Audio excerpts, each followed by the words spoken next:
These people right here on Spalding and Adkins, they're just getting crushed, right? They're just getting crushed with this fucking fish stench. Them poor bastards. I feel for them. My heartfelt sympathy.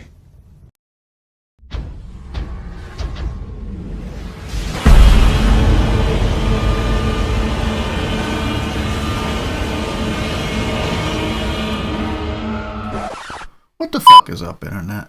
Welcome to the channel where in this video I'm going to tell you about a neighborhood pond in Alabama that dried up, leaving hundreds of dead fish.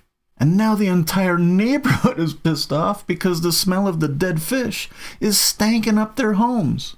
Being fed up, some of the residents have started complaining to their homeowners association.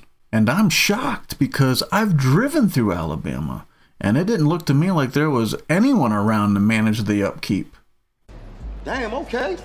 So this pond is located in the Avalon neighborhood of Moody, Alabama. And the last place you want something annoying happen is in a town called Moody. This place is probably the Karen Mecca capital of the world. Hi, Karen. It's Karen. And here's a map of the town I found, which, I mean, it looks like that song from the show Weeds. What, the little houses? Little boxes on the hillside, little boxes made of ticky-tacky. That's what this neighborhood looks like. And here's the pond. It's just like this. It looks dry as fuck from this picture from Google.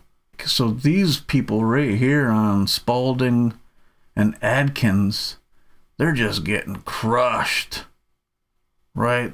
They're just getting crushed with this fucking fish stench. Them poor bastards. I feel for them. My heartfelt sympathy. One guy got interviewed and said that the stink is just like he must be one of the guys that lives right next to the pond, like, and that's gotta suck. Like, it's just stinking up your crib. I know from time to time skunks have sprayed like around my house, and like I live in a college town, so sometimes at first you're like, whoa, is that just some really strong ass weed? And no, it's a fucking skunk. Oh, it smells like a skunk skunked another skunk in here. And trying to like make food or doing anything like that in the house, like, can be overwhelming. I can imagine what this fish smells like. Like, no thanks. He says that they can't get anyone to do anything about it, and it's kind of funny, like, because I'm the type of person that, like, skunks have sprayed my place. You know, I mean, sometimes there's construction around and there's just like a massive amount of dust that I'm affected by just by the construction around, and I just kind of put up with it. I just feel like it's gonna pass. It's just like, I mean, what can you really do? I mean, a pond of dead fish? I mean, who would you even call? I guess they're calling the homeowners association to try to get something done, and I don't know, maybe you call like the fish game warden, or the people. Who do you call when like there's a dead animal on the side of the road? You call those people?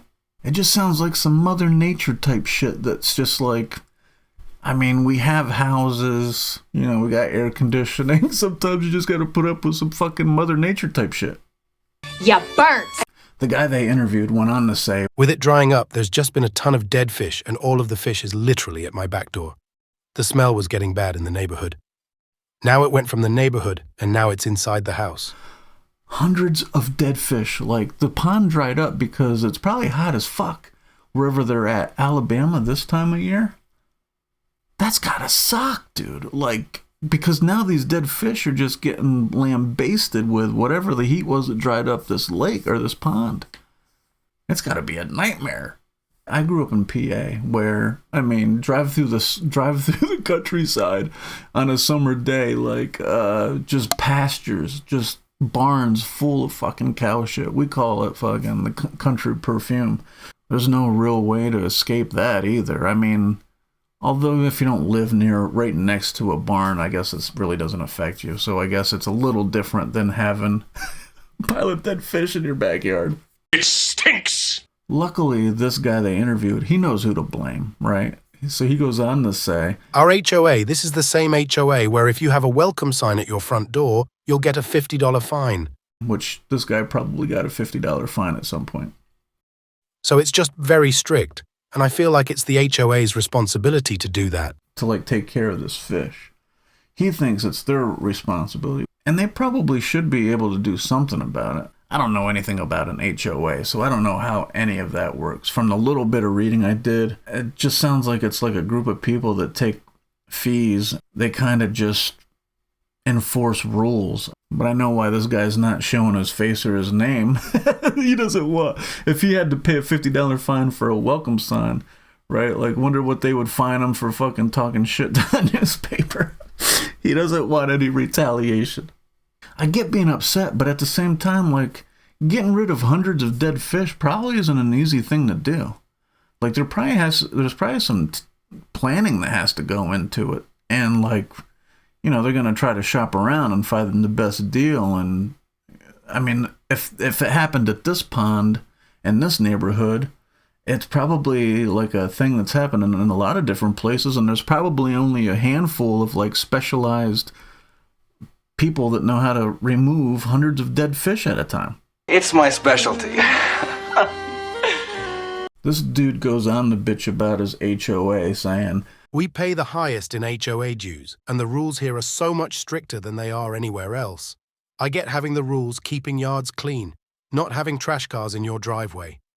I don't think it's too much to ask to pull the money out and put some lime on this fish to get it to go away pretty quick.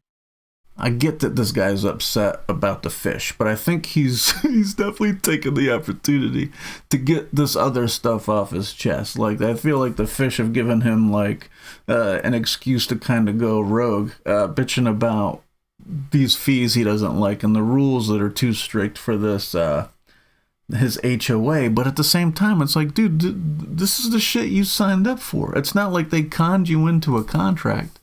And I Googled the lime thing. Like, he says just throw some lime on these fish and they'll just go away. But I feel like it's a lot more complicated than that. I mean, that sounds like that lime thing, the way he said it, it sounds like the kind of thing like a bully kid in the neighborhood would say when you were younger, the one that wore the leather jacket and listened to like Slayer, and he'd be like talking crazy shit, and he'd say, yeah, man, the mobsters put lime on their enemies' bodies, and that's how they never get caught. And you just believe it because he was the cool kid. But from what I read, it's more of a moisture thing. Like, these fish aren't going to go away if you just throw lime on them if there's no, like, water. I feel like that's the only way these fish are, like, going to disintegrate, or just, they're not just going to disappear because you throw some lime on them. Easy peasy. When contacted, the HOA responded with, The Avalon Board of Directors is aware of this issue, cares about the residents, and is in the process of handling this. But what else are they supposed to say, right? Like, they're not going to say, yeah, fuck these guys. They're always bitching about us paying with the fucking $50 fines for the welcoming signs. But as soon as something has to get done, look who comes crawling, right? Now they need the HOA. They don't want to pay the dues, but as soon as some shit goes wrong, then we're the first ones they call. They'll probably eventually get it handled, but like I said, the dues that these people pay probably cover like a certain thing. They probably only have a certain amount of a budget. It's probably going to be a huge pain in the ass to get done. Who knows what the demand is? The money situation? I don't know. Maybe they just go buy some lime and give it a shot to appease this guy. But if that doesn't work, he's still going to be pissed, and he's still going to be mad at them. Fuck you guys! But that's all I have for now. I'll catch you on the next one. Later.